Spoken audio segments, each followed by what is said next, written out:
Broadcasting from the underground command post, deep in the bowels of a hidden bunker, somewhere under the brick and steel of a nondescript building, we've once again made contact with our leader, Mark Levin.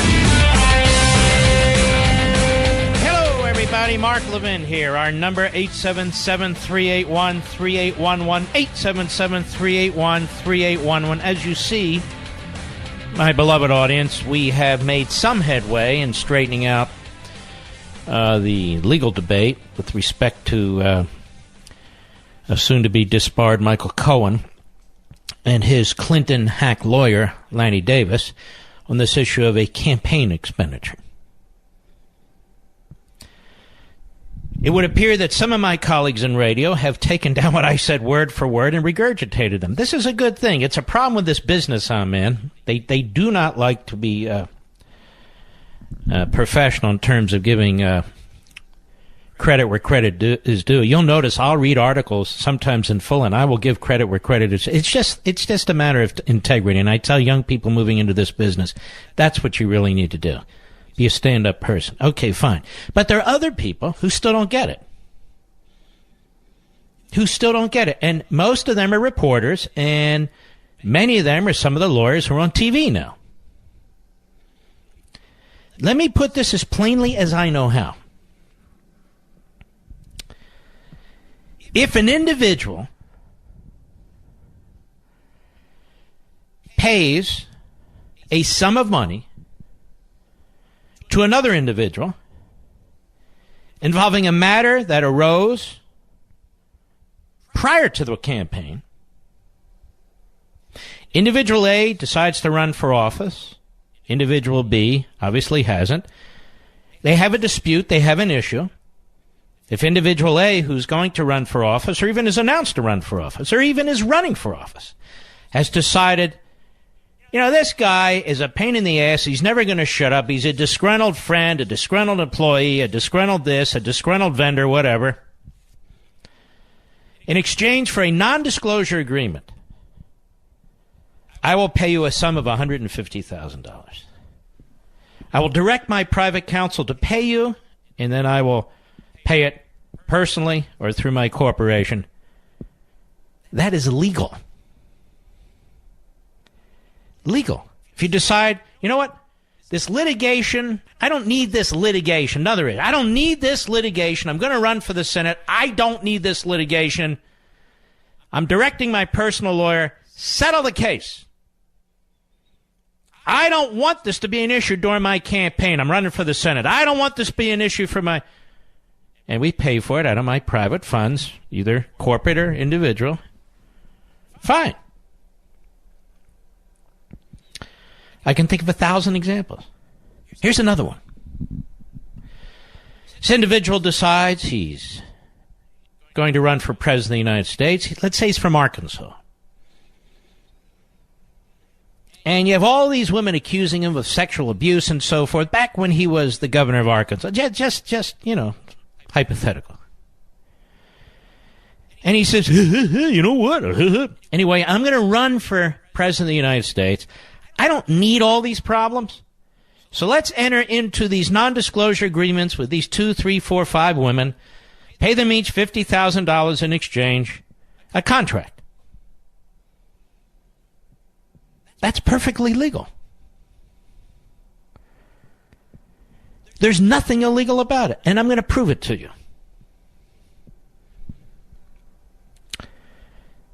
The Southern District of New York will never bring a charge against the President of the United States for violating those campaign rules. The same ones that they wrapped on Cohen. Not because you cannot indict a sitting president, as we've talked about before, but because it wouldn't hold up. It wouldn't hold up. It wouldn't be successful. The reason they wrapped these two campaign so-called violations around Michael Cohen is because Michael Cohen's lawyer wanted them. It's because Michael Cohen wanted them because now he can claim that he's a patriot. He's got a reset button, and maybe a few less tax fraud charges. And the Southern District, which is very close to Mr. Mueller, and some of the people on Mr. Mueller's staff come out of the Southern District in New York, they want their impeachment report. But as a matter of law, which is what prosecutors are supposed to be focused on, this is nothing. Nothing. Campaign funds weren't used. The test isn't whether a candidate is free to clean up his mess with his own money or perceived mess. Here's the other issue. Stormy Daniels entered into this agreement. Stormy Daniels was paid money. Stormy Daniels has now violated the agreement and is effectively blackmailing the President of the United States. Let her slip and fall lawyer go into federal court with that one. I think he'll be blown out. What exactly is she suing for? And so the media take the Cohen plea deal, the Lanny Davis plea deal, the prosecutor's plea deal, claim what the prosecutor said, what Lanny Davis is saying, and what Cohen pled to is the law. And now, ladies and gentlemen, now there's more reason to impeach the President of the United States. You've got other knuckleheads out there saying the President is in legal jeopardy. No, he's not. No, he's not.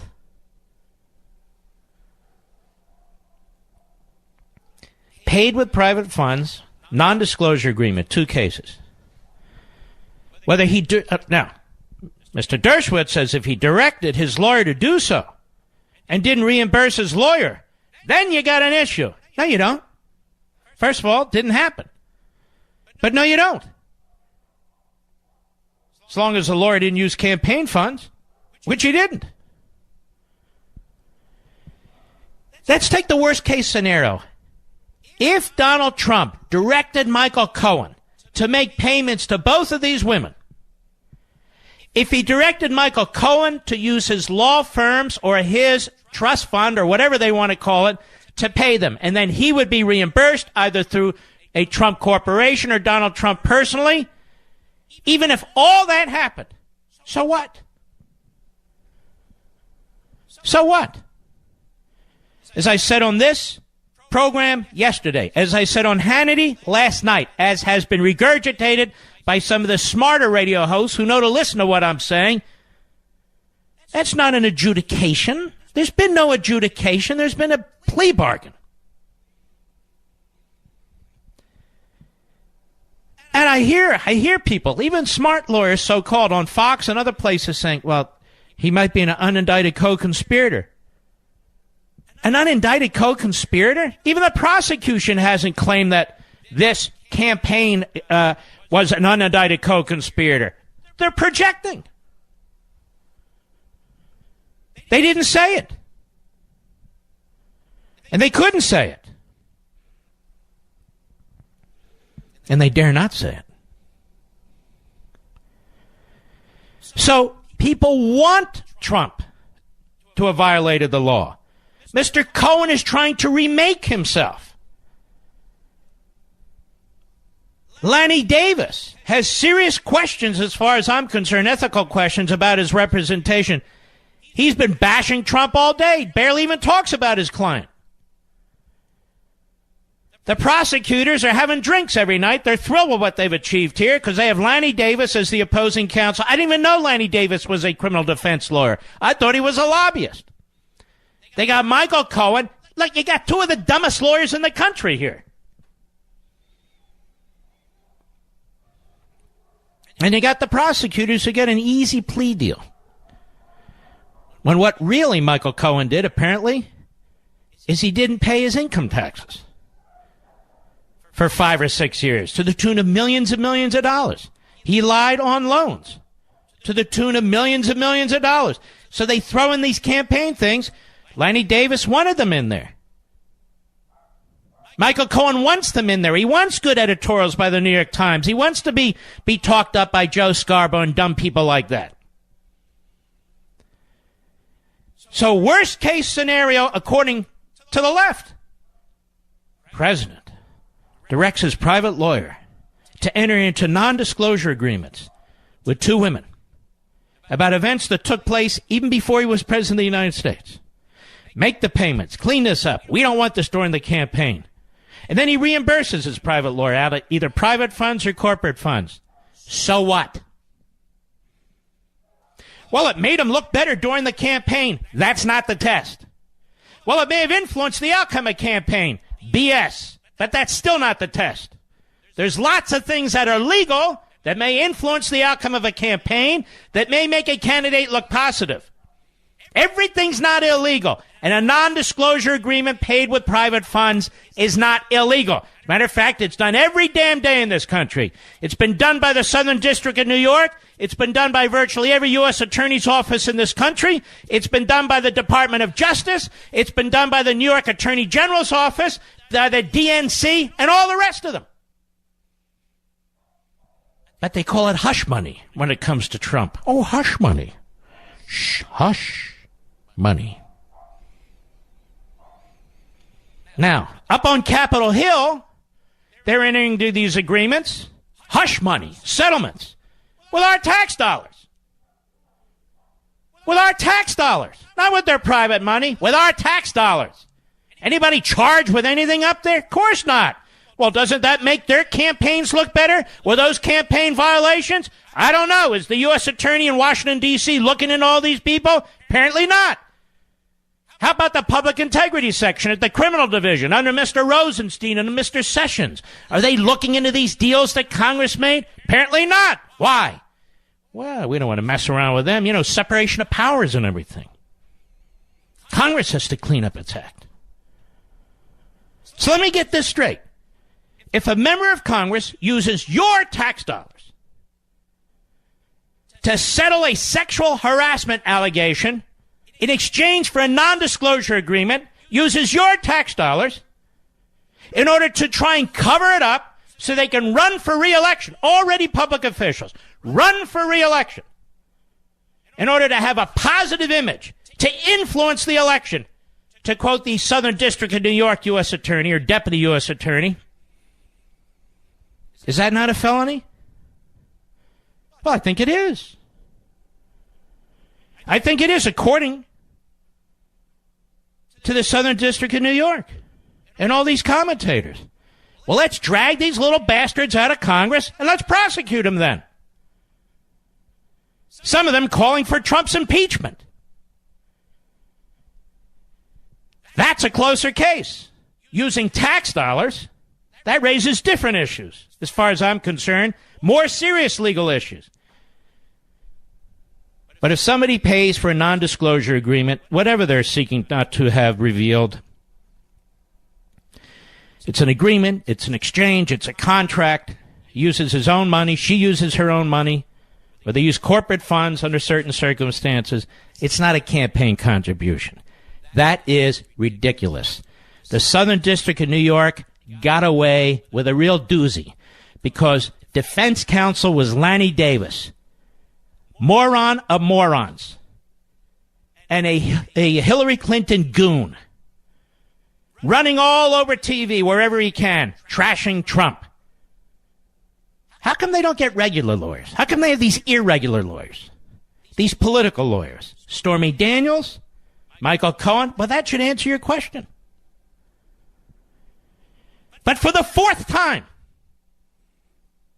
if a candidate or would-be candidate enters into a non-disclosure agreement with an individual who's disgruntled for whatever the reason and pays them funds out of their own pocket, directly or indirectly, it's legal. It's not even reportable. It's not a campaign contribution. If they settle a lawsuit because they don't want the mess of a lawsuit to get involved in their campaign, not illegal. And you can make a whole list of things that they're allowed to do with their own money. Non-disclosure agreements or no non-disclosure agreements for the purpose of influencing election by appearing to be positive, by creating a more positive image, and so forth and so on. Absolutely nothing wrong with it. I hear this former Deputy Assistant Attorney General. There's a lot of deputy assistant attorney generals. When I was chief of staff to the attorney general of the United States, I didn't even know half their names. Every office in there, assistant attorney general civil division, assistant attorney general antitrust division, assistant attorney general civil rights division, assistant attorney general criminal division, assistant attorney general legislative affairs, assistant attorney general for management, on and on and on. And then they have deputies. Oh, a deputy. I see this guy on TV. He doesn't know his you-know-what from a you-know-what. I'll be right back. Mark Levin.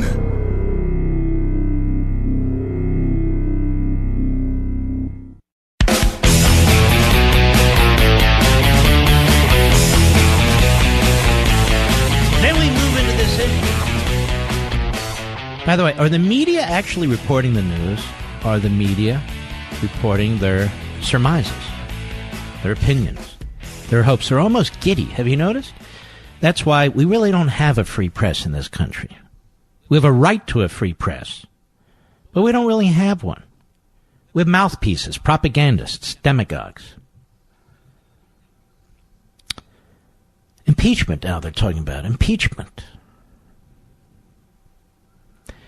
Now, this is a very interesting topic, impeachment. Let me ask you a question. Is Mr. Mueller's mandate to write an impeachment report? Is that the mandate he was provided? Or to look into collusion with Russia and the Trump campaign? Why is he chasing the Manhattan Madam? Why are his prosecutors all over the world, Middle East, and so forth and so on? What does he really have? Nothing. When it comes to his core mission, nothing. The U.S. attorney could have prosecuted Manafort, but he didn't. These other cases that they're bringing can be handled by law enforcement of all stripes. Is it the job of the special counsel to prepare an impeachment report? Does that raise a constitutional issue? Let's explore this together, shall we? We're going to stay way ahead of the curve and leave everybody else behind, so stick with me. I'll be right back. Buy now, pay later. That's what credit card companies have been telling us for decades. Except pay later comes with interest, and that interest can get out of control fast. With Lending Club, you can consolidate your debt or pay off credit cards with one fixed monthly payment. Since 2007, Lending Club has helped millions of people regain control of their finances with affordable fixed-rate personal loans. No trips to a bank, no high-interest credit cards. Just go to lendingclub.com and tell them about yourself and how much you want to borrow. Pick the terms that are right for you, and if you're approved, your loan is automatically deposited into your bank account in as little as a few days. Lending Club is the #1 peer-to-peer lending platform with over $35 billion in loans issued. Go to lendingclub.com/Levin. Check your rate in minutes and borrow up to $40,000. That's lendingclub.com/Levin. Lendingclub.com/Levin. All loans made by WebBank. Member FDIC. Equal housing lender. Cat got your tongue? Cough up a fur ball and call 877-381-3811 right now for Mark Levin. Let's take a look at what's taking place in our country today. You have a man who's elected president of the United States. And virtually from the get-go, an investigation is opened. Because he fired the director of the FBI, who should have been fired. Director of the FBI was in charge of managing that operation. Look what the deputy director of the FBI was doing. He's now under criminal investigation. He was fired. Look what Mr. Strzok was doing. It was under Inspector General's investigation and was recently fired. All this occurred under Comey, and Comey was leaking. And Comey was setting up the President of the United States. Now, the Democrats wanted Comey out. If Hillary had been elected president, she would have fired Comey because Comey, they argue, threatened her campaign. And in the end, they argue, cost her campaign. The Democrats wanted Comey out. Trump fires Comey for cause. That triggers the appointment of a special counsel, which Comey said, he wanted and had lobbied for and pushed for. The Attorney General of the United States recuses himself on the most outrageous basis because he bumped into the ambassador of Russia at the Republican National Committee convention, because he met with the Russian ambassador at one time and so forth and so on. He didn't recollect those points at the time of his confirmation testimony. He was involved in a tangential way in the Trump campaign, so he says, I'll recuse myself. Disastrous. So the power in this area moves to Rosenstein. Rosenstein had his first job as a federal prosecutor in the Public Integrity Unit of the Criminal Division. The person who was in charge of the Public Integrity Unit of the Criminal Division was Robert Mueller. Robert Mueller then effectively hired Rosenstein. Rosenstein appoints Mueller. Rosenstein is the one who should have recused himself because he wrote a memo to the Attorney General of the United States, Sessions, who passed it on to the President of the United States, encouraging the firing of Comey.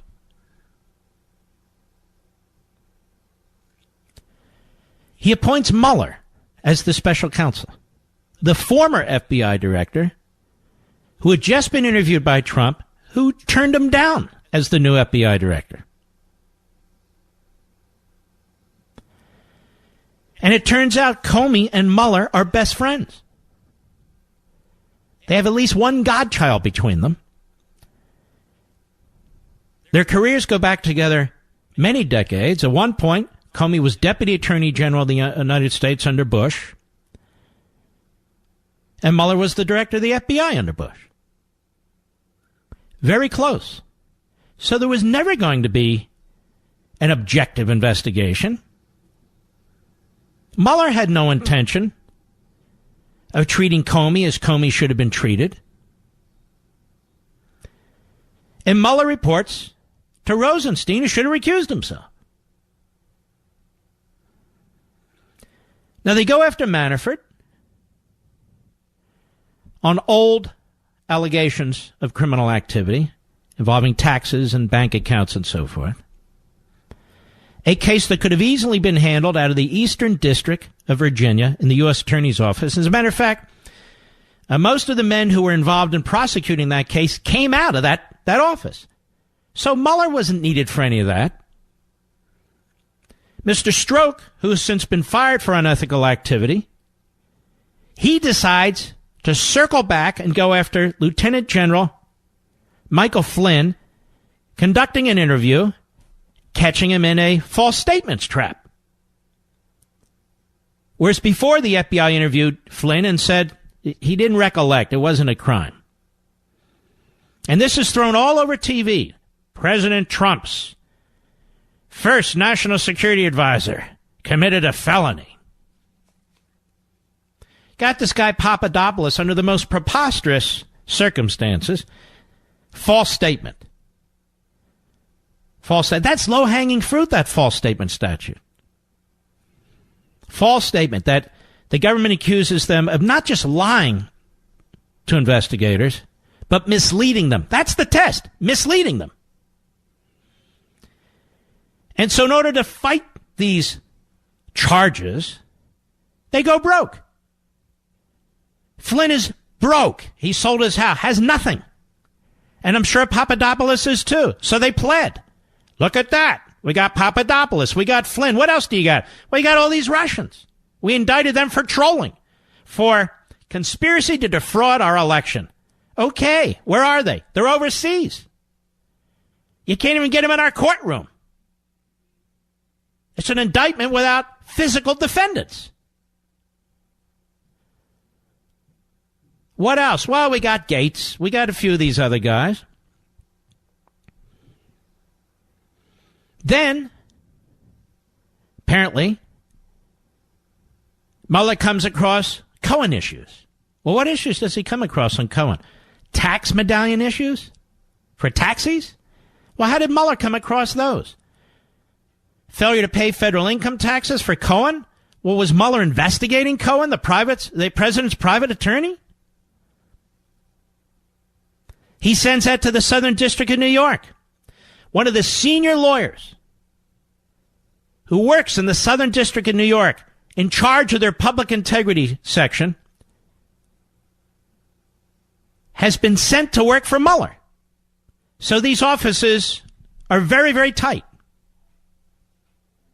Comey used to work in the U.S. Attorney's Office in the Southern District of New York.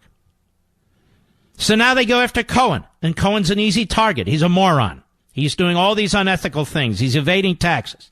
He's got something going on with these taxi medallions. Doesn't pay his taxes from 2012 to 26. The idiot doesn't even pay his taxes. He lies on mortgage loans. Okay, fine. Now we got, these campaign issues. Now, this is something that's come up months and months and months ago. These campaign issues. Non-disclosure agreements. All of a sudden, Lanny Davis pops up. Everybody knows Lanny Davis. They know what a sleazeball the guy is. Now they cut a deal on tax fraud, on bank loan fraud, and 2 campaign issues. And Lanny Davis is running around talking about those 2 campaign issues. Not the other stuff that really has his client in trouble. No, the 2 campaign issues. Cohen pled on 2 non-existent crimes that the prosecutor insists are crimes, but he doesn't dare go to trial to try them out. Now we're told that this is an abasement for impeaching the President of the United States. What is a basis for impeaching the President of the United States? Well, these non-disclosure agreements. Well, they don't break the law. He used his own money. Well, it doesn't matter. Look at that. Cohen pled. So now that Cohen plea bargain to cut a deal with his lawyer, Lanny Davis, and the prosecutors in the Southern District of New York associated with Mr. Mueller's office, that's a basis for impeachment? Stick with me, because I'm not done. Well, there's more. Mr. Mueller, Mr. Rosenstein appoints to investigate Russian interference with our election and colluding with the Trump campaign. Not colluding with any campaign, with the Trump campaign. So already, Hillary and her crowd is immunized. They're out. Even though Mueller has requested the expansion of his investigation to include tax issues, bank issues, the Manhattan Madam.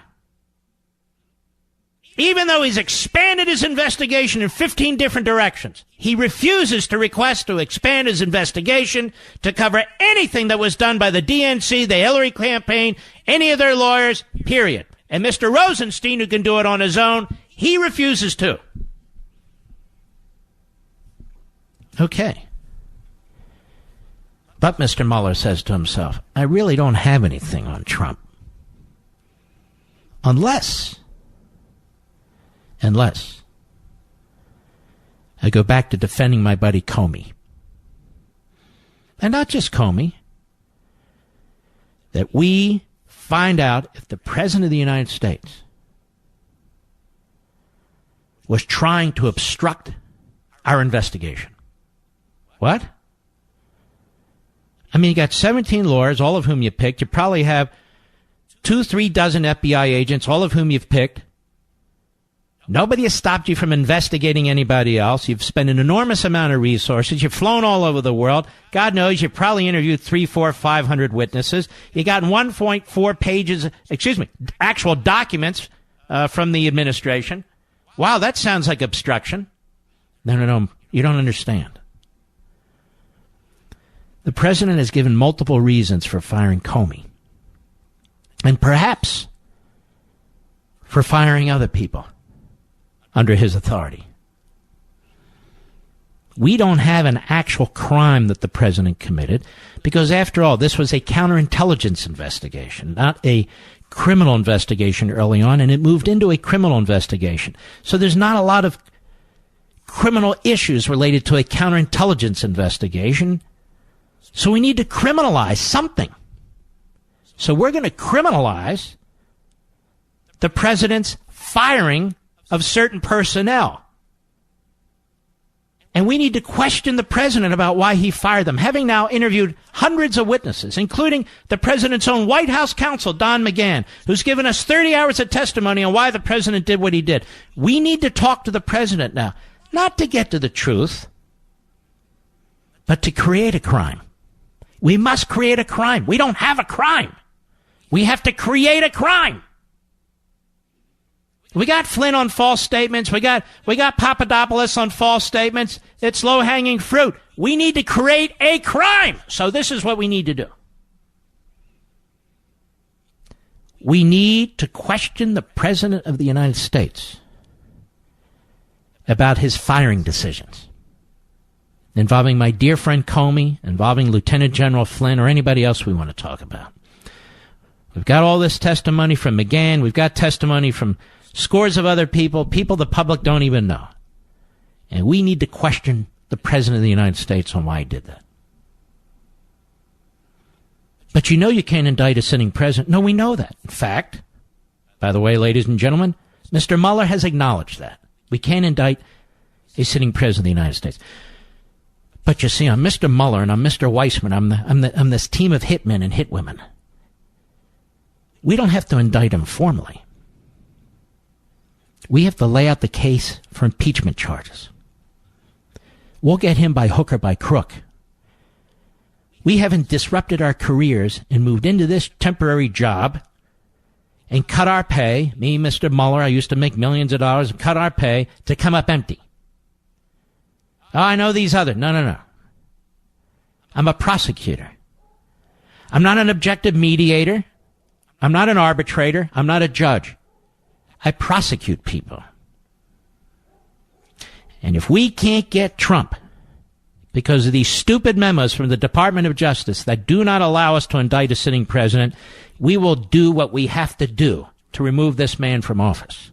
We will write our report. And if we subpoena the president, we'll fight it. But I'm starting to think, ladies and gentlemen, look, I could be wrong. I'm just like you. I'm trying to figure this stuff out. If I'm the prosecutor now, you know what I do? You know what I do, Mr. Producer?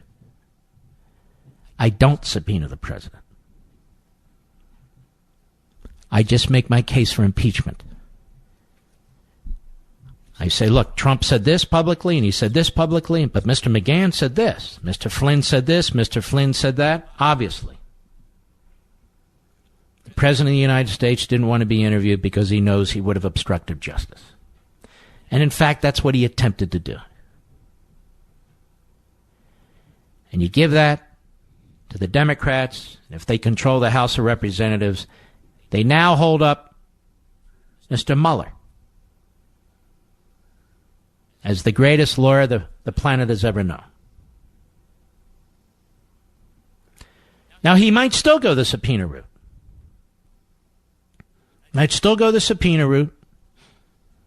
To try and claim that when a president asserts his constitutional prerogative to fire whomever he wants because they're his subordinates, that the president is doing that for cover-up purposes. And let me tell you something. As stupid as the media are, as ideologically left-wing as the media are, as absolutely psycho these Democrats who go on TV are, you got to believe the prosecutor might take that route. I'll be right back. Mark Levin.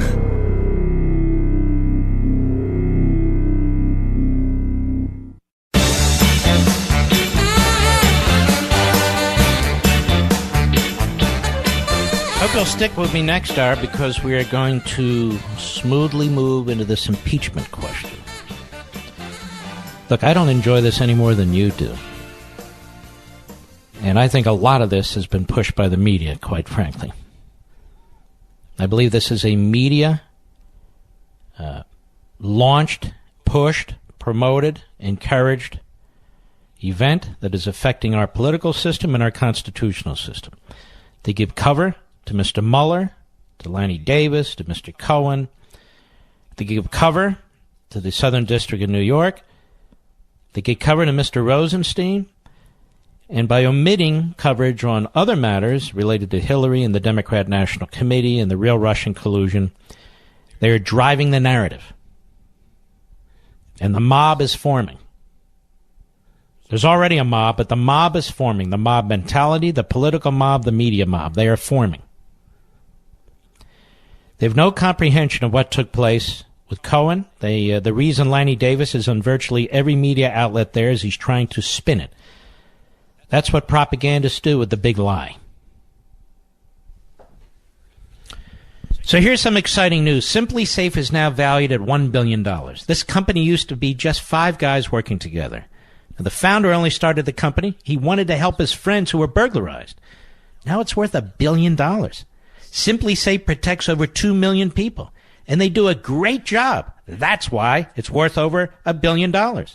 And here's what makes them so great. Simply Safe is comprehensive protection for your home with round-the-clock professional monitoring and police dispatch and the best cutting-edge technology imaginable. You get protection against intruders, fires, leaks, and burst pipes. Simply Safe keeps working during power outages, downed Wi-Fi, even if a burglar smashes your keypad. It's redundant. With Simply Safe, there are no contracts or hidden fees, no wires, no drilling in your walls. Cutting-edge technology.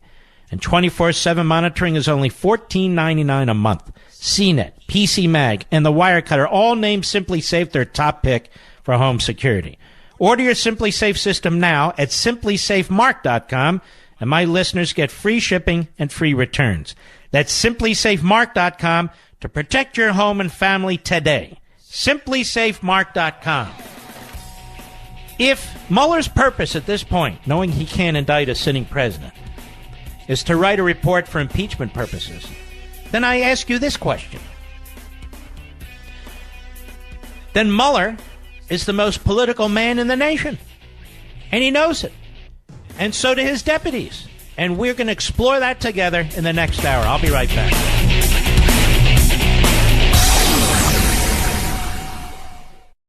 Did you know that good blood pressure is one of the keys to heart health and overall well-being? The good news is that consuming beets, a simple lifestyle change, can help support healthy blood pressure levels. And drinking Super Beets every day is the best way to get the right amount to make a difference. 1 teaspoon of Super Beets, the recommended daily serving, is verified to provide the nitric oxide equivalent of 3 whole beets, which helps support healthy blood pressure levels. So if you want to have a heart-healthy energy, give your body what it needs and start drinking Super Beets today. Call 866-205-4907 or go to superbeets.com/Levin to find out how to get a free 30-day supply, indicator testing strips to show how it's working, and free shipping with your first purchase.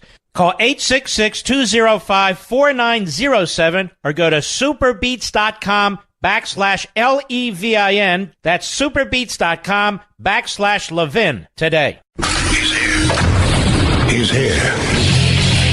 Now, broadcasting from the underground command post, deep in the bowels of a hidden bunker, somewhere under the brick and steel of a nondescript building, we've once again made contact with our leader, Mark Levin.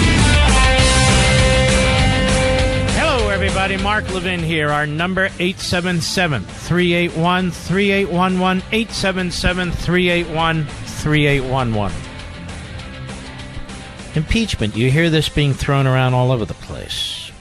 Impeachment. This can be used to impeach. The Democrats take the House, they will impeach. Well, the day after the election, I made it clear that the Democrats will try to impeach this president. They will criminalize his election. They will do whatever they can to remove him. But I am deeply concerned about this process that's taking place within the executive branch. It seems to be a given that what Mr. Mueller is doing, knowing that he cannot indict a sitting president, is that he is using his prosecutorial tools to develop an impeachment case against the president. And the analysis for most people seems to stop right there.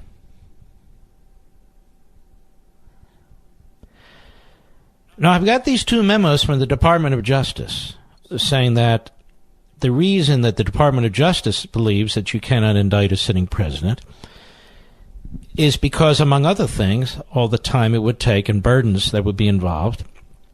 We only have one president. We have many judges. We have many members of Congress. This is just different. The President of the United States represents one of the branches of government. He's the most powerful man in the government, and his responsibilities, in many cases, are a matter of life and death for the society. And so they make clear in these memos that criminal investigations and prosecutions are separate from the political process. It's a constitutional process with obviously a political element in it that involves Congress. If Mr. Mueller's purpose, and it appears to be, is not to charge the President of the United States, since he concedes he cannot be charged, something I've made a point of now for a year and a half. Finally, everybody agrees, based on what the Department of Justice says. Then what is his purpose exactly? It can't be Manafort. It can't be Flynn. It can't be Papadopoulos. It can't be the Manhattan Madam. It can't be Roger Stone, the Roger Stone. No. So what is his purpose? If a sitting president of the United States, forget about Trump, any sitting president of the United States cannot be indicted, it's the position of the Department of Justice for almost half a century, and it's their position today, apparently, including of Mr. Mueller. Then what is Mr. Mueller's purpose in interviewing the President of the United States? In interviewing the White House counsel to the President of the United States? In interviewing several dozen members of the President's staff at the White House? What is Mr. Mueller's purpose? If he concedes that under Department of Justice rules, he cannot indict a sitting president, but to write a report to impeach the President of the United States. How can that be? Is he the special counsel or is he the special impeachment counsel? How can you have somebody within the executive branch, within the Department of Justice, gathering evidence for the purpose of a proceeding in the House of Representatives, for the purpose of making a political case against the President of the United States? The special counsel has the power to do this? Is that his mandate? No. But that's what he's doing. He's not the special counsel. He's the special impeachment counsel. He should be working for the House of Representatives and the Democrats, not in the executive branch, not for the United States Department of Justice. He shouldn't be armed with 17 prosecutors and several dozen FBI agents if what he is doing is at the heart of it, political, for a political trial. In the United States Congress, why is there a criminal prosecutor and assistant criminal prosecutors involved in this process? I think this is a very, very important question. The rest of this, it seems to me, is window dressing, even though it involves human beings who are suffering as a result of it. Flynn, Papadopoulos, Manafort, and so forth and so on. But if it is, again, Mr. Mueller's role as the special impeachment counsel, since he concedes, apparently the department concedes, that it's sticking by its memos of nearly half a century that you cannot indict a sitting president, then he's gathering information on the president for the purpose of providing it for political reasons to the House of Representatives. Oh, sure, he'll wash it through the Deputy Attorney General. That's the rule. Goes to the Deputy Attorney General, then the Deputy Attorney General will surrender it.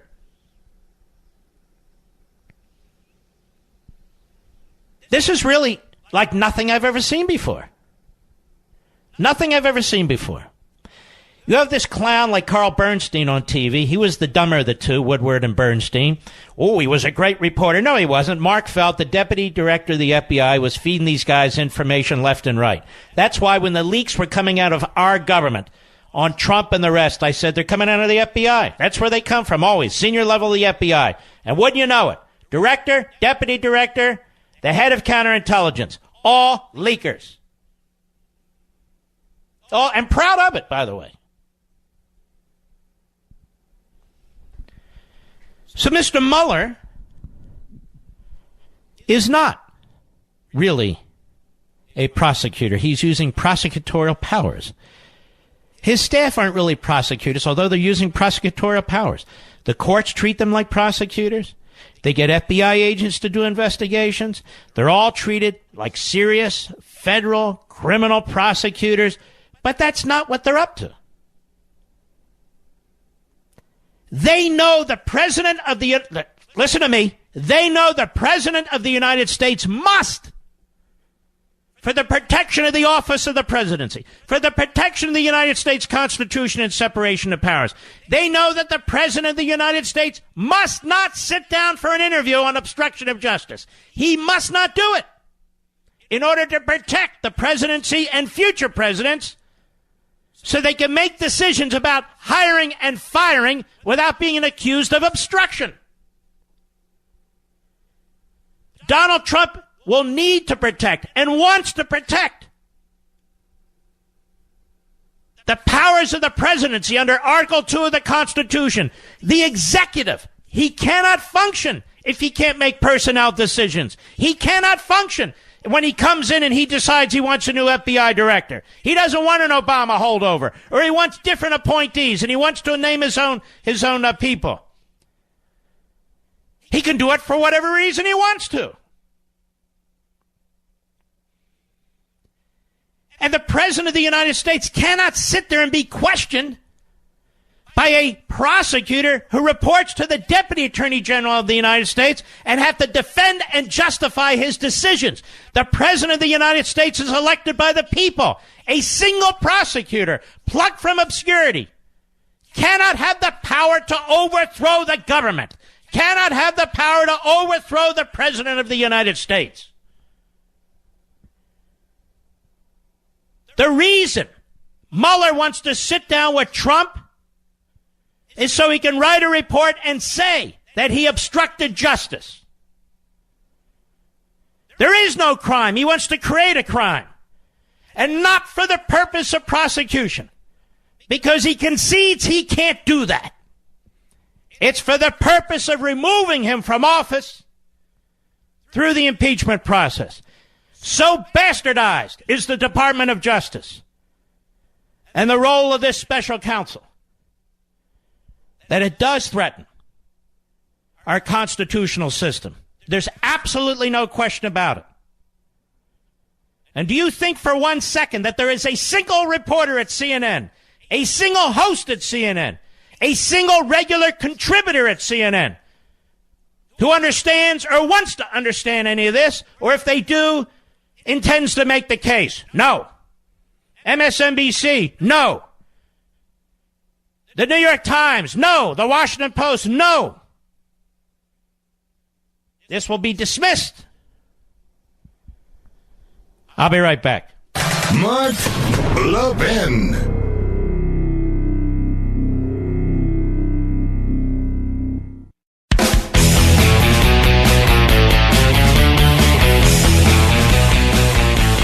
So if a federal prosecutor whose job is to impeach the President of the United States,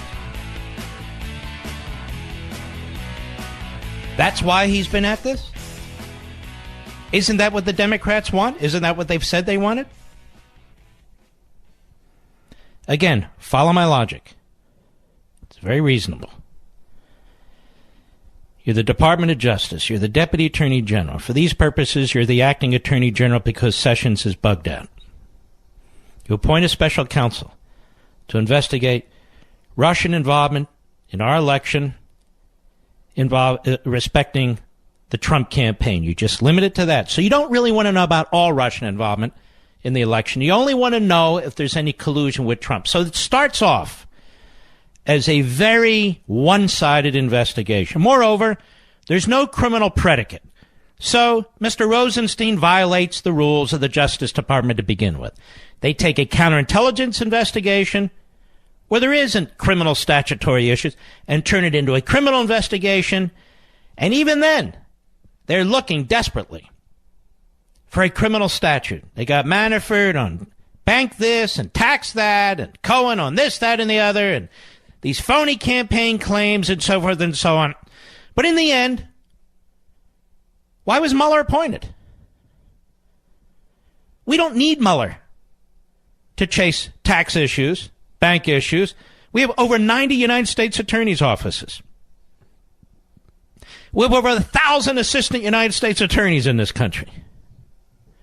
Plenty of prosecutors, plenty of investigators. You don't need a special counsel for that. You don't need a special counsel for Michael Cohen. So they handed off to the Southern District in New York. You didn't need a special counsel to set up Mike Flynn and Papadopoulos. You don't even need a special counsel to bring phony indictments against Russians who will never enter the United States and never wind up in an American courtroom. So Mueller is appointed. There's no criminal statute. He's trying to create a crime if he can get his hands on the President of the United States. The President of the United States has to say no. He has to defend the office of the presidency. He, like Obama, like Bush, like Clinton, like Bush, like Reagan, like Carter, like Ford, like Nixon, like all the rest of them, they get to make the decisions on their appointees, hire or fire. Some of them go before the Senate, most of them don't. No president answers to a subordinate about why he hires or fires his own staff. President has to defend himself, the office of the presidency, and the presidency for future presidents.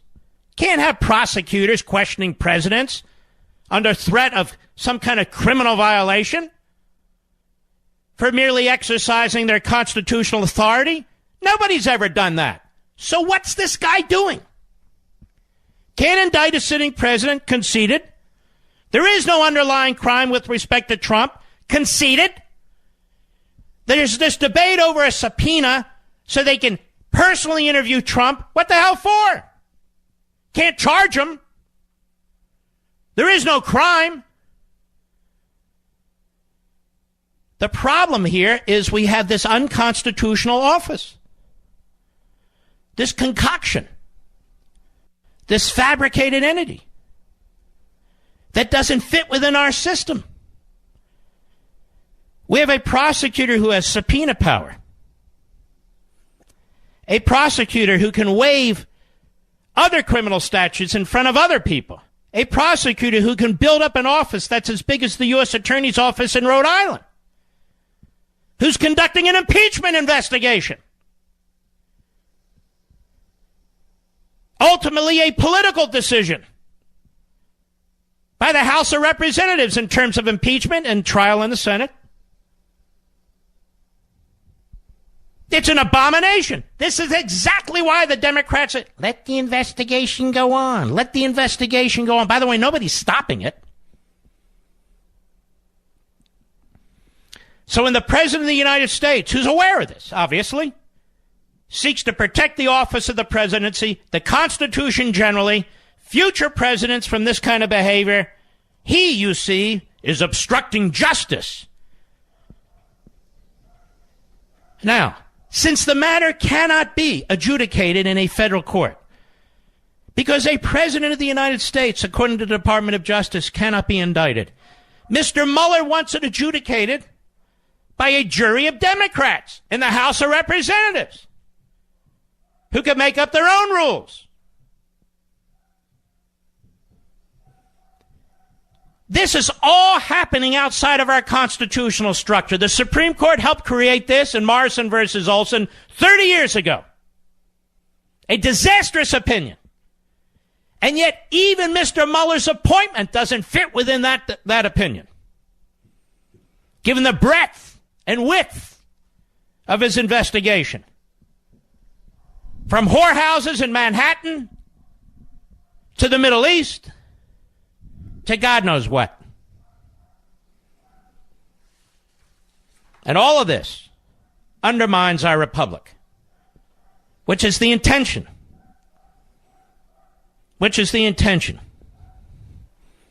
This is why you're upset. This is why you're frustrated.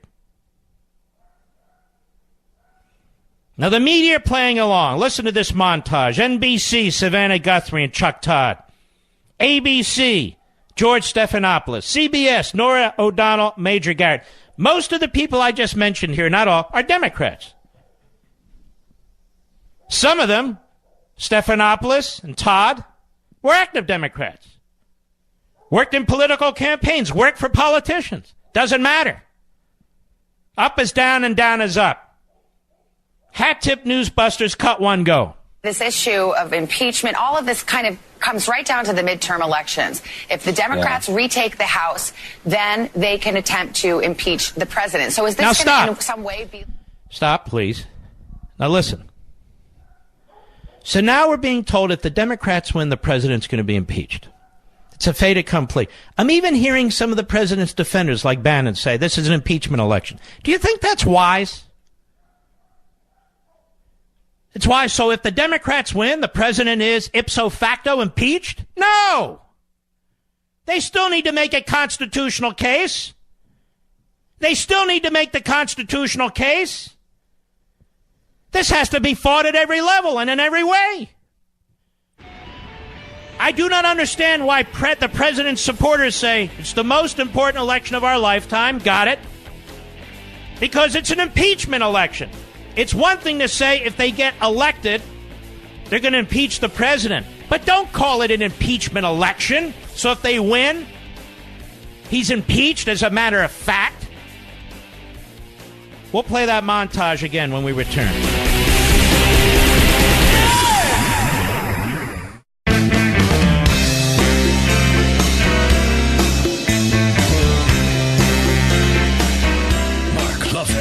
An unapologetic patriot and unapologetic constitutionalist.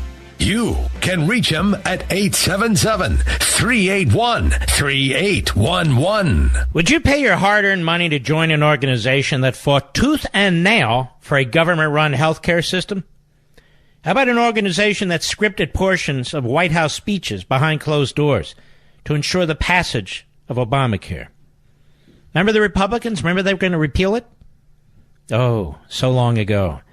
Or an organization that stood against tax cuts for middle-class Americans and small business owners. Would you join that organization? No. Then don't join the AARP. That's them. Join AMAC, the conservative alternative instead. AMAC offers an alternative to just about every benefit the AARP offers, but without the liberal agenda. Become an AMAC member right now at amac.us. Wouldn't you rather belong to an organization that fights for your values, like protecting our borders, supporting small businesses, standing up for your individual God-given freedoms and the Constitution? AMAC is the way to go. I am a member. There's a ton of work to be done, and AMAC is asking that you help them fight the good fight by becoming a member today. The benefits are great, but the cause is even greater. Join right now at amac.us. That's amac.us. Because AMAC is better for you, and better for America.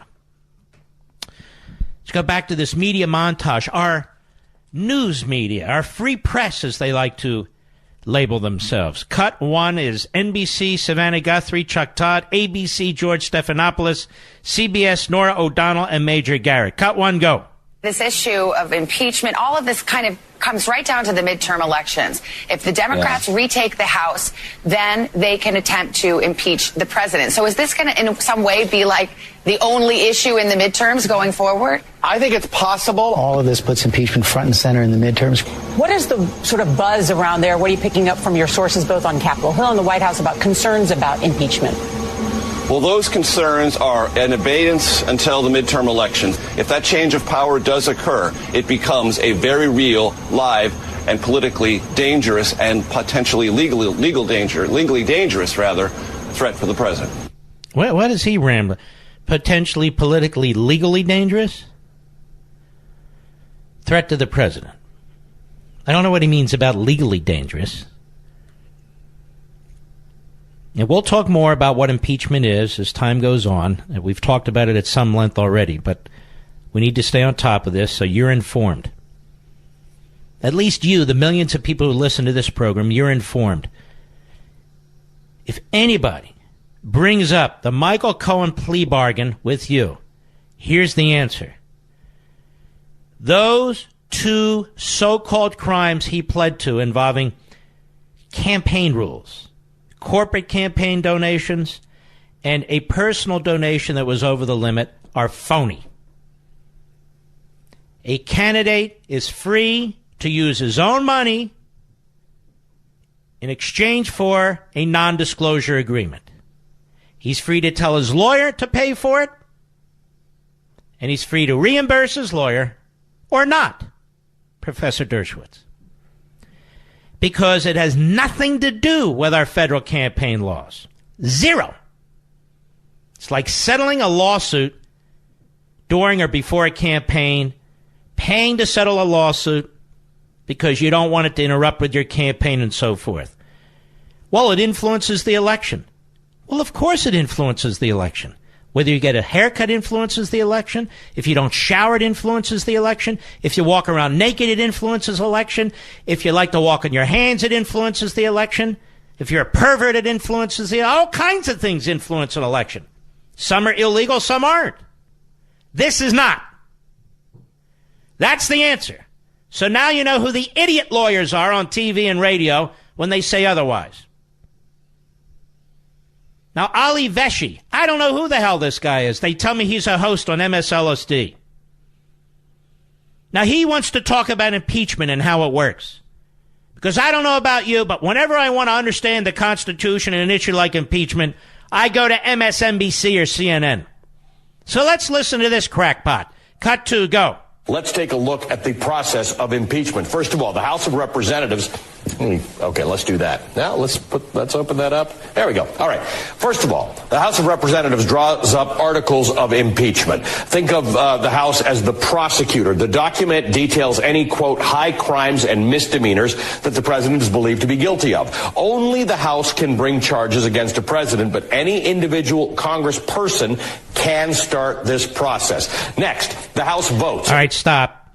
Normally the way it works is it goes through the House Judiciary Committee. They draw up the charges, and then the full House votes. But anyway, go ahead. 2/3 of the chamber has to approve the impeachment. 288 votes as it's currently constituted, since there are 4 vacancies in the House right now. This is a high bar, making many impeachment proceedings a bipartisan effort. Neither party can do it on their own. Once the House approves the articles of impeachment, the matter goes to the Senate, which acts more like a courtroom. The Senate tries the case and votes, acting as defense, judge, and jury. Again, the threshold is 2/3, so even half the chamber voting to impeach would still acquit the president. 2/3 of the Senate, 60 as it stands right now, are needed. Whoa. 2/3 of the Senate is not 60. They round it up. It's 67. But anyway, go ahead. To vote guilty for impeachment. If they do, the president is removed from office. The vice president would then take his place. We have never gotten to this step before, with the Senate acquitting Andrew Johnson and Bill Clinton. Richard Nixon resigned before impeachment proceedings could begin. Had he not done that, he would have been impeached. Well, he may have been impeached. Who knows? But they're all excited. Aren't they? And I don't know who that guy is. I have no idea, but he doesn't know math. I know that much. All right. Now, he got something else wrong. Does anybody know what he got wrong? In the House of Representatives. Let's play it again. Go ahead. Let's take a look at the process of impeachment. First of all, the House of Representatives. Okay, let's do that. Now, let's open that up. There we go. All right. First of all, the House of Representatives draws up articles of impeachment. Think of the House as the prosecutor. The document details any, quote, high crimes and misdemeanors that the president is believed to be guilty of. Only the House can bring charges against a president, but any individual congressperson can start this process. Next, the House votes. At least 2/3 of the chamber has to approve the impeachment. Anybody catch that? And he says 288 votes. That's not correct. A simple majority of the U.S. House of Representatives, at least 218 votes. That's what's required to approve articles of impeachment. 2/3 of the Senate to convict. 67 votes. So he got both wrong over there at MSNBC. 2 out of 2 wrong. Simple majority in the House. That's why this election is so important. That's why this election is so important. That's why what Bob Mueller does is so nefarious. Because that's what he's focused on. And it's not even his job. We already had nearly 60 Democrats who voted to impeach the President of the United States early on. Early on. For nothing. Almost 60. You remember that?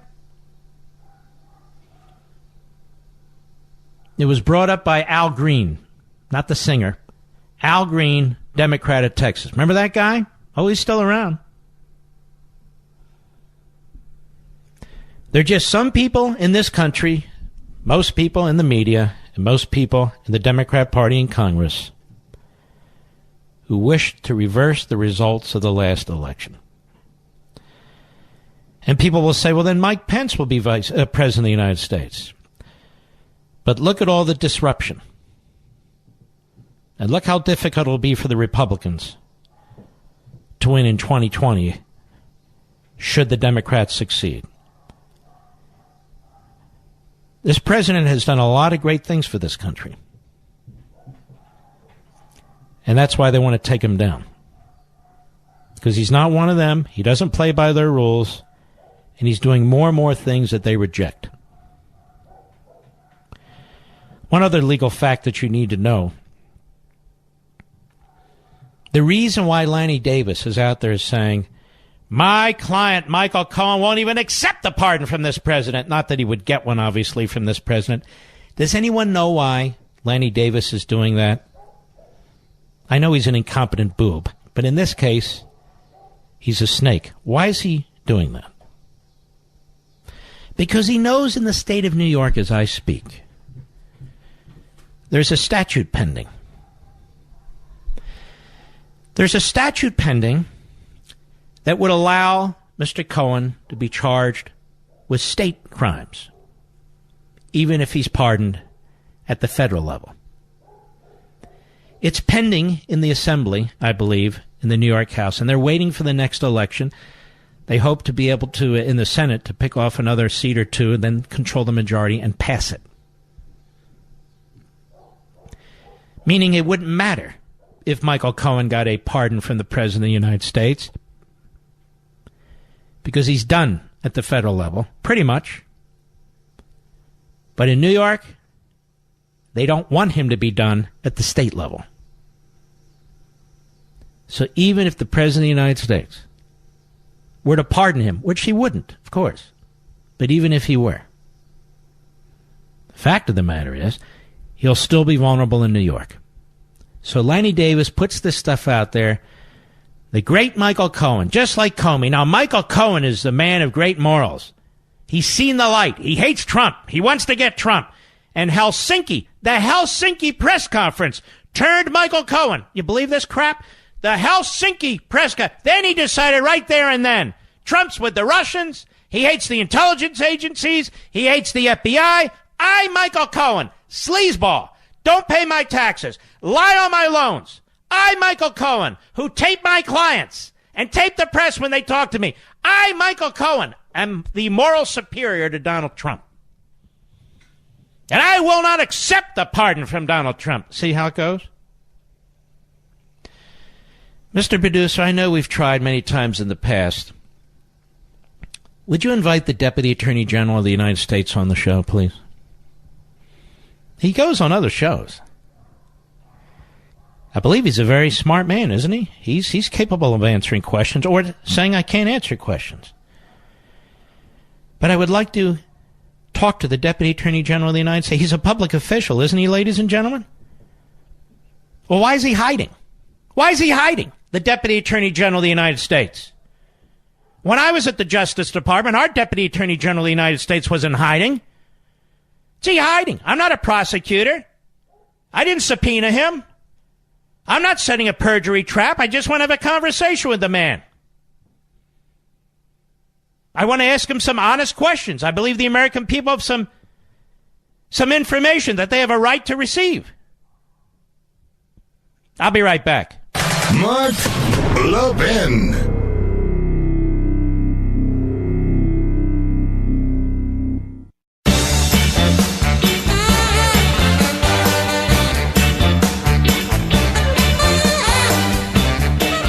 This is the last week to sign up for a free offer from Hillsdale College in Primus.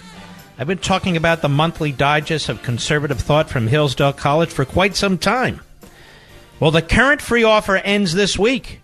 So please visit right now, levinforhillsdale.com, Levin for Hillsdale.com, to start receiving your monthly subscription for free. Now, my life's work is to help preserve freedom. It's the same with Hillsdale College. Hillsdale is committed to pursuing truth and defending liberty.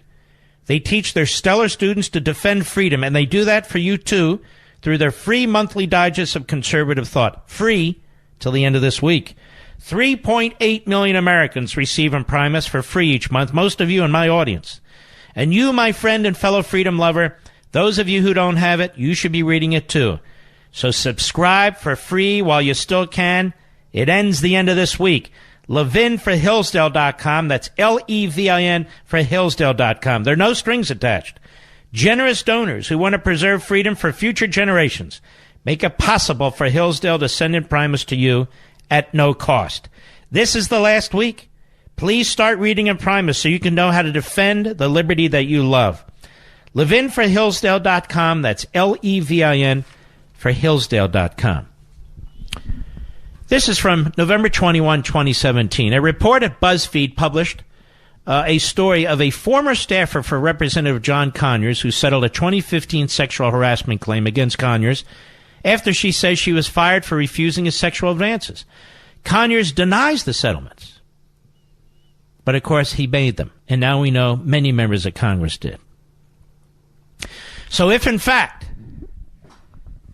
the Southern District of New York is correct, and they're not, but if, in fact, they are, you have a very strong case of members of Congress using federal tax dollars, slush funds, to pay off in these sexual harassment cases to get non-disclosure agreements, which, according to the prosecutor in Manhattan, and according to Michael Cohen, the immoral, unethical, sleazy, criminal, soon-to-be former lawyer, and his sleazy, pathetic Clinton goon lawyer, Lanny Davis.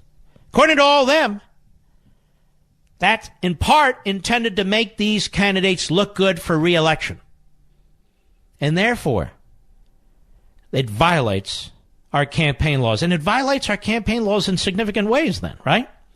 First of all, they would argue that this money was spent to influence a candidacy.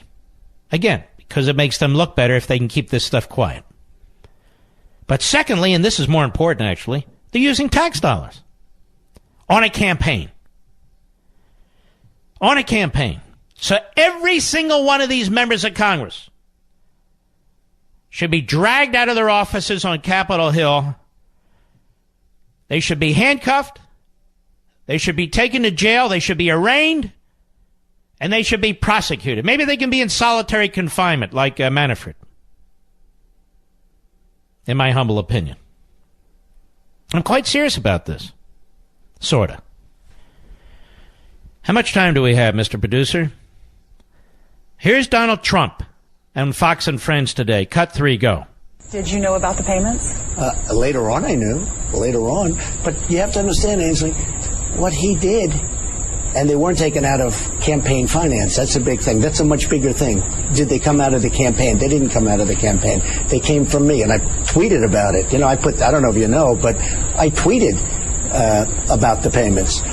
But they didn't come out of campaign. In fact, my first question when I heard about it was, did they come out of the campaign? Because that could be a little dicey. And they didn't come out of the campaign, and that's big. But they weren't. It's not even a campaign violation. If you look at President Obama, he had a massive campaign violation, but he had a different attorney general. All right, Lanny Davis responds. Cut 4, go. Did you just witness the President of the United States misstating the law? It doesn't matter whether it's a campaign contribution or whether it's a corporate contribution or whether it's a personal contribution. The campaign limits apply whether it's personal money or campaign money. You are a moron. They do not apply. Certainly if it's your personal money or corporate money. They have nothing to do with it. You are an ambulance chaser. And I can defend every damn thing I'm saying about you, Lanny Davis, you ambulance chaser. Come at me, baby. Come at me, baby. Come after a real lawyer who has guts. Give it a try, you creep. I'll be right back.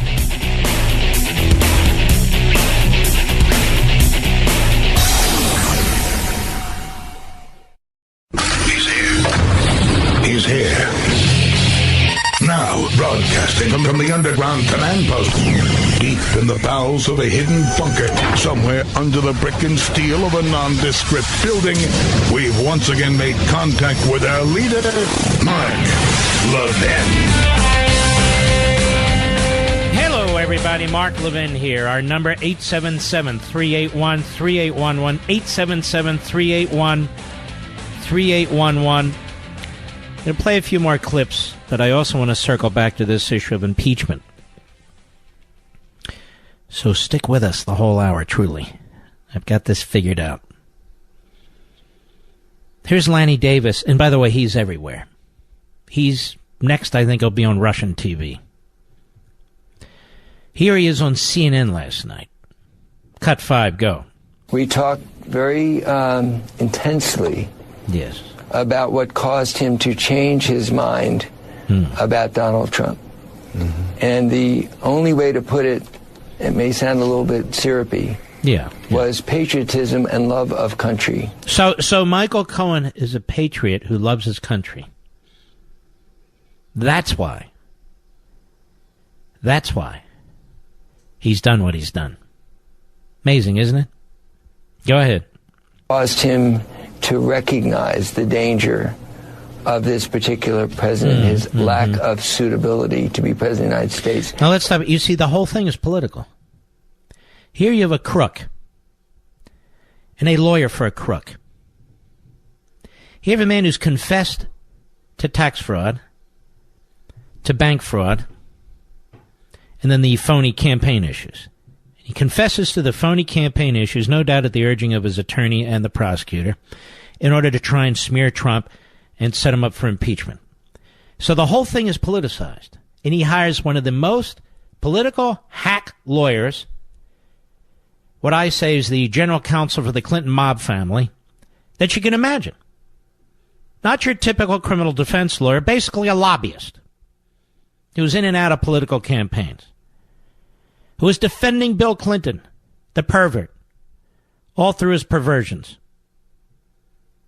And, of course, he's very important to CNN, like Michael Avenatti and Stormy Daniels. Doesn't matter.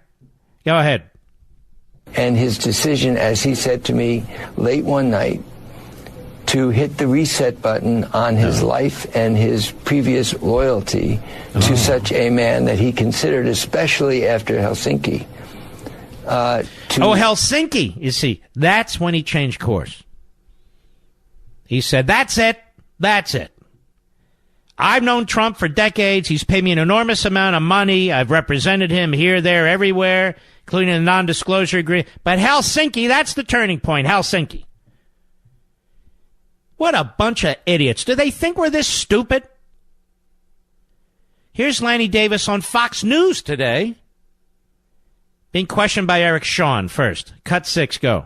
You know, Lanny, you've been a long-time Clinton advisor and a lawyer for Hillary Clinton and close to Bill and Hillary Clinton. What do you say to those who say that there should be a special counsel investigating the Clintons, the DNC, the dossier, Christopher Steele, and the way this was handled by the Department of Justice and the FBI officials?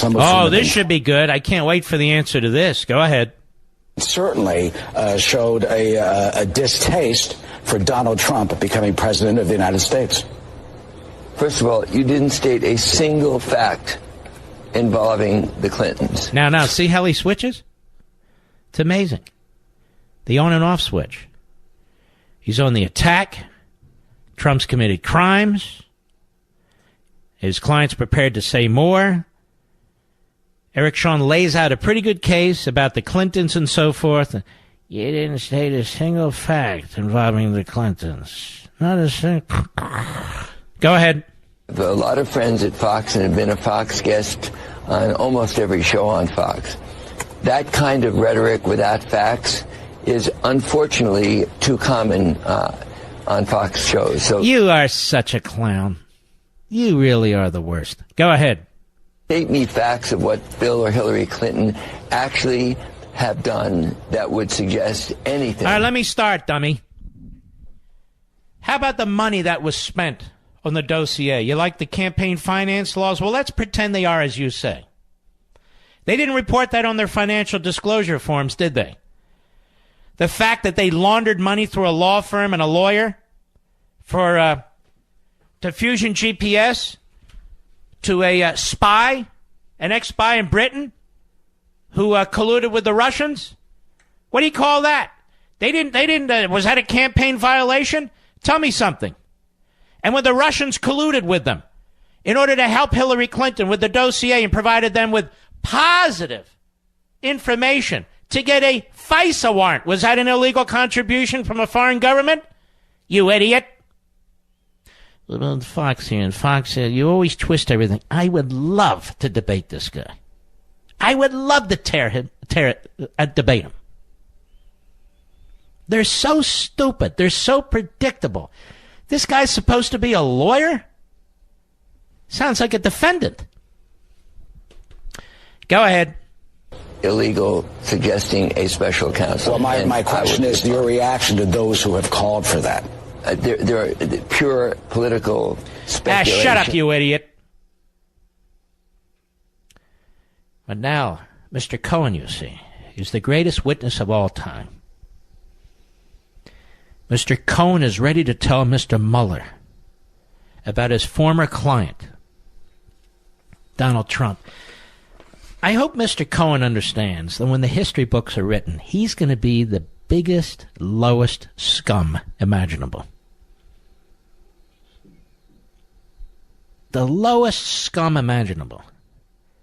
Turning on your client because you didn't pay your taxes, your taxi issues, your loan issues. You hook up with this Lanny Davis. What a sleazeball. Absolute sleazeball. Look at what the other side has. They have a porn star, a clown lawyer for the porn star has his own serious ethical issues. You ought to Google him. All kinds of lawsuits he's involved in about him and money that is owed. You drag in this Lanny Davis, another sleazeball. That's right, I said it. You bring in this Lanny Davis, Michael Cohen, star witness next. Look at this. Look what they have. Porn star. Then they want to bring in the Manhattan Madam. They want to talk to her. The hell's going on here in America? Look how they're dragging us down, dragging down this country.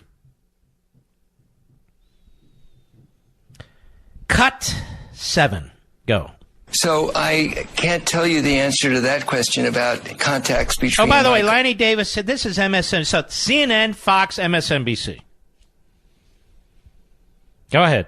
So I can't tell you the answer to that question about contacts between Michael and the special counsel, but I can tell you that Mr. Cohen has knowledge on certain subjects that should be of interest to the special counsel and is more than happy to tell the special counsel all that he knows, not just about the obvious possibility of a conspiracy to collude and corrupt the American democracy system. Listen to this. A conspiracy to collude and corrupt the American democracy system. Guy doesn't even know English. But what is he talking about? This is not a criminal defense lawyer. He's not a constitutional lawyer. He's a hack. He's a lobbyist. A conspiracy to collude and corrupt the American democracy system. Broken English. And his key witness, of course, is Michael Cohen. Go ahead. Election, which the Trump Tower meeting was all about, but also knowledge about the Trump Tower meeting was all about. Go ahead. Of hacking and whether or not Mr. Trump knew ahead of time about that crime and even cheered it on. And we know he publicly cheered it on, but did he also... He told a joke, you slob. This guy has none of my respect. Never has. And none of yours, apparently, either. Lanny Davis was on with Megyn Kelly on her show today. And listen to this back and forth. Cut 8, go. Could I just take one opportunity to remind everyone that Michael Cohen has suffered a tragic and difficult experience with his family. He's without resources, and we've set up a website called michaelcohentruth.com that we're hoping that he will get some help from the American people so he can continue to tell the truth. The audience is, they don't know if you're ready to donate, Lanny, but we did check before we went to air. It's got $70,000 in it so far. Well, let's wait a minute. So Lanny wants to get paid, you see.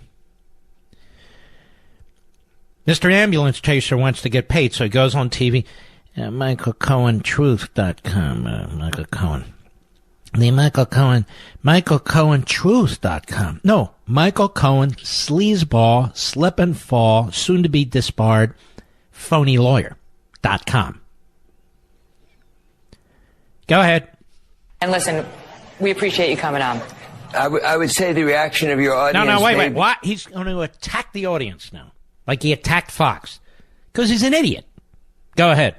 As interested in getting the truth out about Donald Trump as many other people in the country, approximately... So, see, the entire purpose of this is to get the truth out about Donald Trump. Now, let me tell you something, Mr. Cohen. I hope your tape recorder was running when you had Mr. Davis on the phone every day. Because, in my view, Lanny, you didn't represent your client zealously. All you care about is Trump and removing Trump. And how do I know this? Because you've been on multiple TV stations. This is the evidence against you, should anybody be concerned with a bar complaint. All you've been talking about is Trump. Trump's out to get our democracy. Michael Cohen's prepared to talk about Trump. Michael Cohen turned on Trump. You are a sleazeball. Sleazeball. S-L-E-A-Z-E. I have no respect for you. R-E-S-P-I-C-T. Oops. Make that R-E-S, whatever. The great Al Sharpton, everybody. On MSLSD. Then there's Nick Ackerman. Who's he? Exactly. They dragged him out, dusted him off. Nobody even knew he existed. He's a former Watergate prosecutor, but then again, who isn't? And he's on MSNBC. And they will never bring on anybody who is strongly opposed to what they're doing over there at MSNBC. Cut 9, go. Tom is being generous, saying that it implicates the campaign. The president has repeatedly denied knowledge of these things and repeatedly denied... No, the president has not denied knowledge of these things. The president was part of the deal. The president tweeted out months ago that payments were made. That's the nature of a non-disclosure agreement. Payments are made. Well, it helped the campaign. Exactly. So what? It wasn't made with campaign funds. You're allowed to do things that help your campaign that aren't reportable and aren't illegal. And they're done all the time, Lanny. Has Lanny ever signed a non-disclosure agreement, or has he required anybody to ever sign a non-disclosure agreement? This is the first question I would have for Lanny Davis. Have you ever signed a non-disclosure agreement, or even more? Has anybody signed one with you? Have you ever paid any money to do that? No, I don't know if he has. I'm not insinuating anything, but I'd be curious. Go ahead. And while in office, this implicates the President of the United States. There's no question about it. This makes the President of the United States an unindicted co-conspirator. You ass. You're such a schmuck. Nick Ackerman? There's no question about it. This makes the President of the United States an unindicted co-conspirator. Even the government didn't say that. You see what Nixon was up against, by the way, with these hack prosecutors? Go ahead. First time this has happened since Richard Nixon was named as an unindicted co-conspirator in the Watergate trial. Is this guy busy in happy hour? Unindicted. Go ahead. You have time for Mika? Now, law review student and great legal scholar Mika Brzezinski of the famous Brzezinski High Wire Act. She's on the Morning Joe show. In other words, on her future husband show. Cut 10, go. And I will predict that he will sit down sooner rather than later, like in a matter of moments even, with his friends at Fox and his most... Why are you so obsessed with Fox, Mika? Why do you care what they do at Fox? You have no ratings whatsoever. My Sunday show kills your ratings. You're on prime time in the morning. Why do you care what they're doing at Fox? You jealous? Now, your future husband, Joe, he was slobbering all over Roger Ailes. He wanted a job at Fox. They wouldn't give him a job at Fox. You guys failed at radio. I know this as a fact. So what are you worried about Fox for? Go ahead. And he will do some nutso deflection that possibly could put our country in danger in some way, shape, or form. See, Trump is always putting our country at danger. These are psychopaths. Paranoid. Psychopaths. He's going to put our country at danger. What do we... Joe, he's going to put... I know, honey. He's going to put our country at danger. Let's bring in Mark Halper. Oh, we can't. He's gone. Let's bring in Barnacle. Is he back from the plagiarist? Barnacle. Let's bring in Charles Blow. Everybody's a racist. Let's bring in... Anyway, I'll be right back. Mark Levin.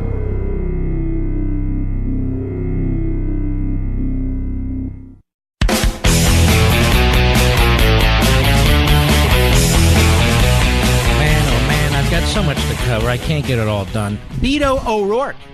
Yes, you heard me correctly. Beto O'Rourke. You may have heard he's running for the Senate in Texas.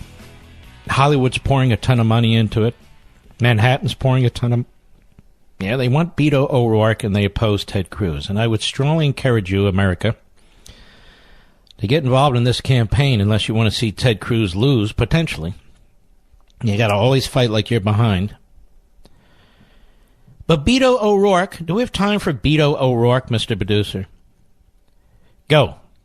Peaceful, nonviolent protests, including taking a knee at a football game to point out that black men, unarmed, black teenagers, unarmed, and black children, unarmed, are being killed at a frightening level right now, including by members of law enforcement, without accountability and without justice.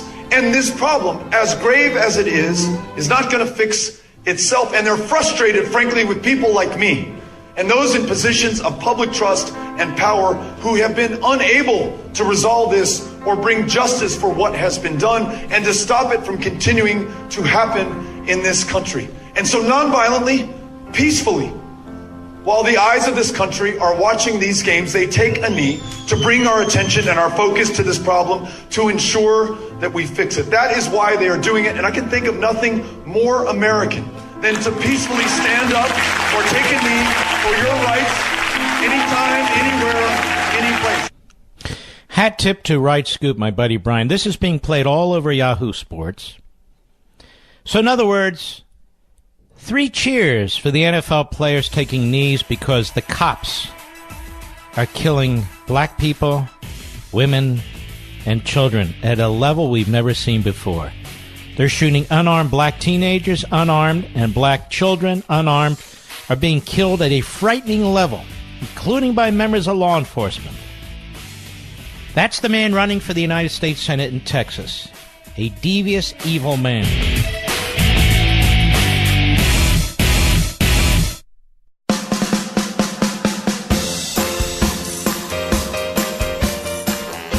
The new American Revolution starts here. The Mark Levin Show. Call in at 877-381-3811. Populism. Anyway, I can't stress enough that you must protect yourself from thugs who steal personal information. Email addresses, social security numbers, medical cards, passwords, and retailers are being compromised every day.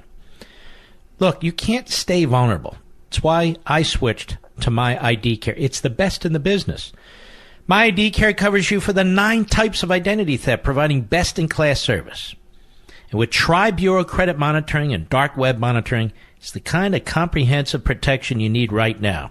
And you can sign up at myidcare.com/mark. myidcare.com/mark. Now, My ID Care has taken care of Fortune 500 companies for years, but just recently made their protection available to consumers. I switched in a heartbeat, and we changed our sponsor because their protection is stellar. And Tom Kelly, the CEO, is really a genius at personal ID protection. Plans start for less than $10 a month, and only My ID Care offers a money-back recovery program. So I don't worry about identity theft anymore, neither do my family, and neither should you. And my listeners also get 15% off at myidcare.com/mark. Enter promo code MARK.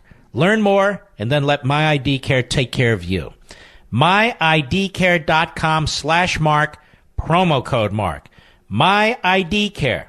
myidcare.com/mark, promo code MARK.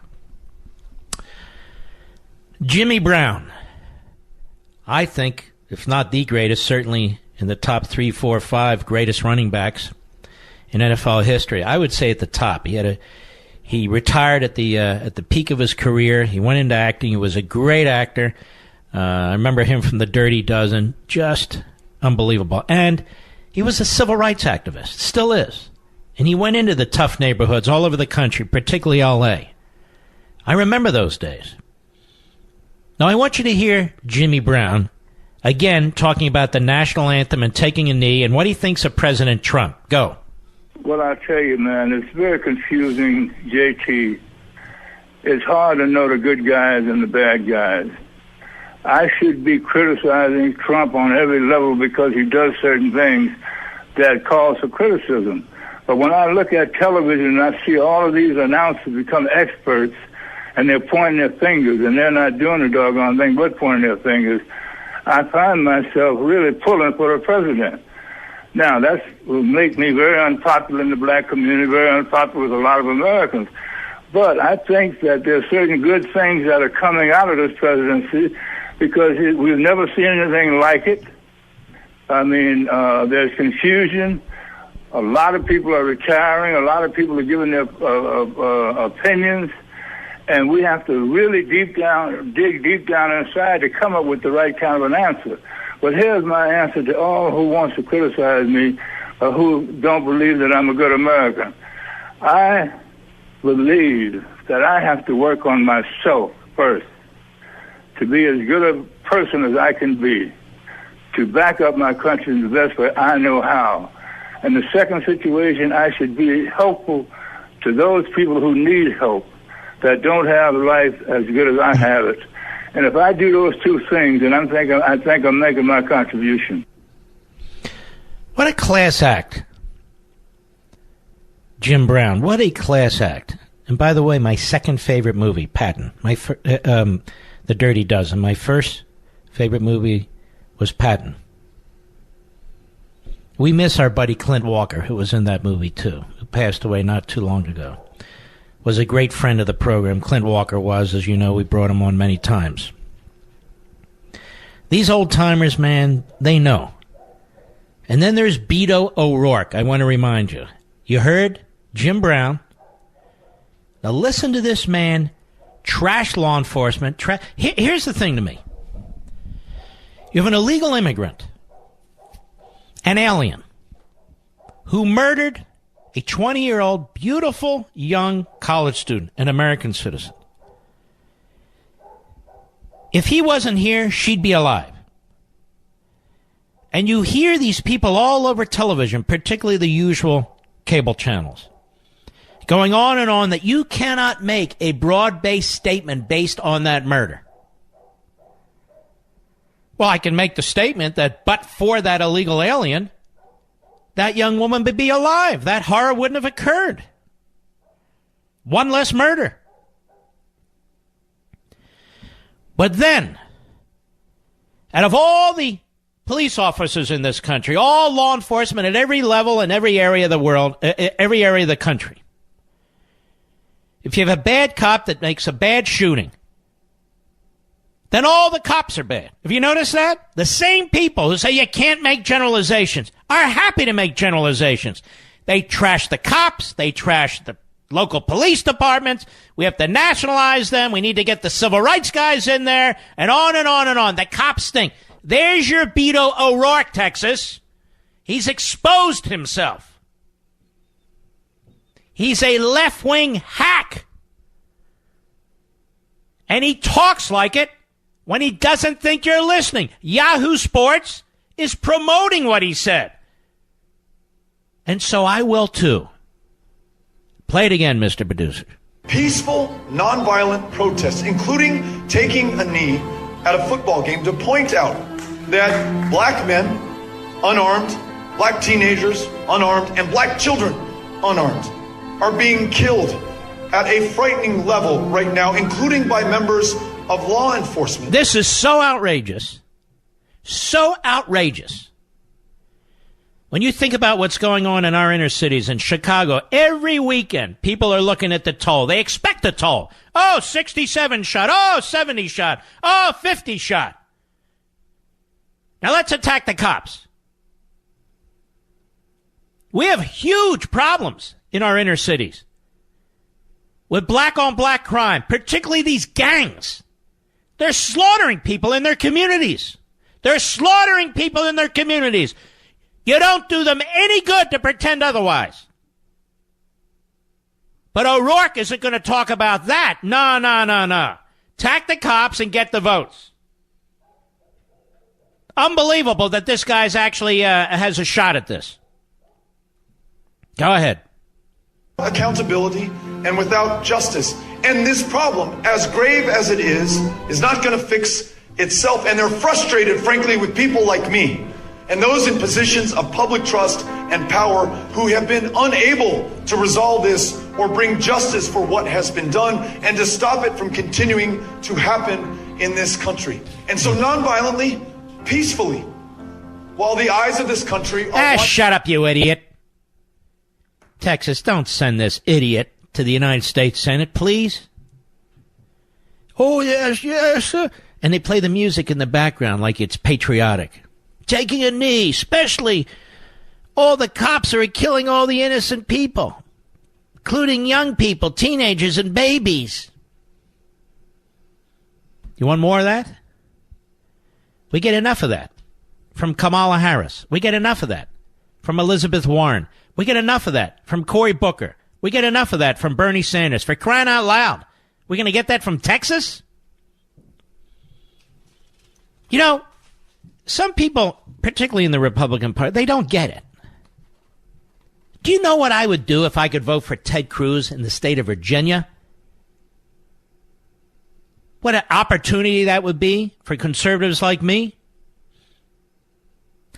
Now we have Christina Greer, a professor at Fordham University. Said, I don't pay attention to the... We got to focus on Trump. We got to get Trump. We can't spend our time... Is this the woman? Yeah. We can't spend our time talking about Molly Tibbetts, Just said some girl in Iowa.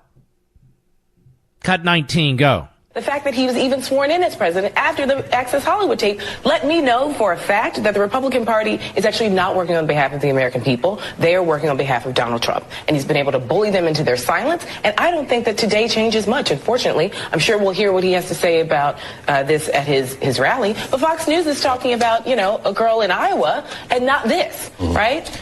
Wow. You're so humane and compassionate. Must be a feminist, too. Ladies and gentlemen, what did I say yesterday? They went on and on and on about separating children from their parents. This has been repeated all day. I'm telling you, you listen to this show, you'll know what these other shows are going to say. I said yesterday, the separation issue of parents from children, we heard about that. Nazi Germany, internment camps, and on and on and on. Here this woman is murdered, permanently separated from her family. And we have this professor from Fordham on MSNBC, which is a disgusting excuse for a carbon footprint. This girl in Iowa and not this. In other words, we're not discussing Trump. Instead, we're discussing this girl in Iowa. Listen to these people. They're out of their minds. I'll be right back. Mark Levin.